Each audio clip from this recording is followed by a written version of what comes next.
안녕하세요, 어밥입니다. 오늘은 메다카 프런티어를 노리는 초보자분들에게 도움될 만한 사육 포인트에 대한 영상을 준비했습니다. 초보자야말로 잘 키웠으면 좋겠습니다.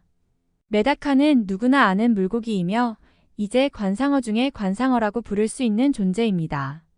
따라서 앞으로 메다카를 사육해보고자 하는 사람들이나 사육을 시작한 지 얼마 되지 않는 초보자들도 많이 있을 것입니다. 특집 카탈로그에서 소개한 것과 같은 반짝이는 라메를 가지고 있는 품종이나 지느러미가 길게 자라난 품종을 동경하는 마음도 이해하지만 우선은 잘 키우고 번식시킬 수 있게 되면 좋겠습니다. 도입이야말로 모든 것. 본래 메다카는 튼튼한 물고기라서 바로 죽거나 사육이 어렵거나 하지는 않습니다. 전문 사육사가 없는 보육원 등과 같은 공공장소에서 사육되기도 하고 초등학교 교재로 사용되기도 합니다. 죽지 않는 메다카를 만든다. 죽는 메다카라는 것은 유통이나 판매점 관리 과정에서 손상을 입어서 사육 용기나 수조에 맞이하기 전부터 이미 지쳐있는 물고기를 말합니다. 이런 개체는 빠르면 도입 다음날, 늦어도 1-2주에 걸쳐 서서히 약해져 죽게 됩니다. 이런 개체를 초보자가 부활시키는 것은 무척 어려운 일이고 첫 메다카가 죽어버리는 것은 정신적으로 상당히 괴로운 일입니다. 그래서 우선 건강하고 체형이 좋은 메다카를 입수하는 것을 최우선시합시다. 건강한 메다카를 죽게 하지 않기 위해서 상태가 좋은 메다카를 입수했어도 죽어버리는 경우는 염소를 중화하지 않은 물에서 키우고 있다. 오래된 물에서 키우고 있다. 빗물에서 키우고 있다. 도입하기까지 시간을 너무 많이 들여서 산소 결핍이 되었다. 등의 원인이 있을 수 있습니다. 앞에서 이야기한 대로 메다카는 기본적으로 튼튼한 물고기이기 때문에 염소를 중화한 물을 용기에 붓고 하루 기다렸다가 구입해온 메다카는 자루채 수조에 띄어서 수온을 맞추고 그 후 천천히 풀어주면 문제가 생기기 어렵습니다. 처음에는 상태 좋게 사육되다가 얼마 후 죽는 경우 대량 환수로 인한 쇼크, 먹이의 양과 질 등의 문제가 있는 경우가 많습니다.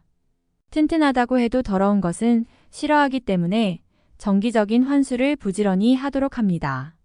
알을 낳지 않을 때는 상태가 좋은 수컷성어, 암컷성어가 있고 온도가 20도 이상, 일조가 13시간 이상 있으면 마음대로 산란을 시작합니다. 산란하지 않는 경우에는 이런 조건들이 갖춰져 있지 않다. 수컷 또는 암컷밖에 없다.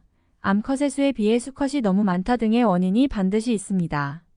그 외에는 가능한 한 이것저것 환경을 너무 건드리지 않는 것이 중요합니다. 다양한 수질 조정제를 사용해 보거나 자주 용기를 바꾸거나 잘 있나 하면서 건전해서 보거나 마구 용기를 두드려 움직이게 하거나 어쨌든 자신이 메다카라면 스트레스를 받을 것 같다고 생각되는 행동은 피합시다. 가능한 한 손을 많이 대지 않는 것이 의외로 중요한 성공 포인트이기도 합니다. 경험상 지나치게 걱정을 하면 메다카는 바로 죽습니다. 치어의 육성.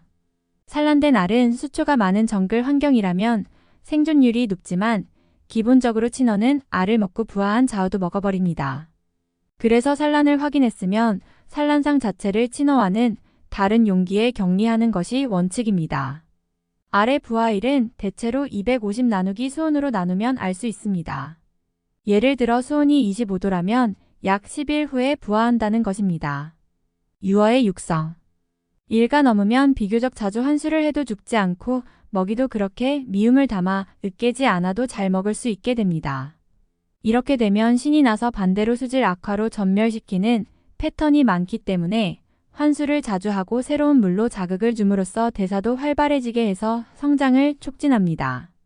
아이들 사이에 크기의 차이가 있으면 작은 개체가 자라지 못하게 되므로 위험 분산의 의미도 담아 어느 정도 사이즈별로 용기를 나누는 것도 포인트입니다.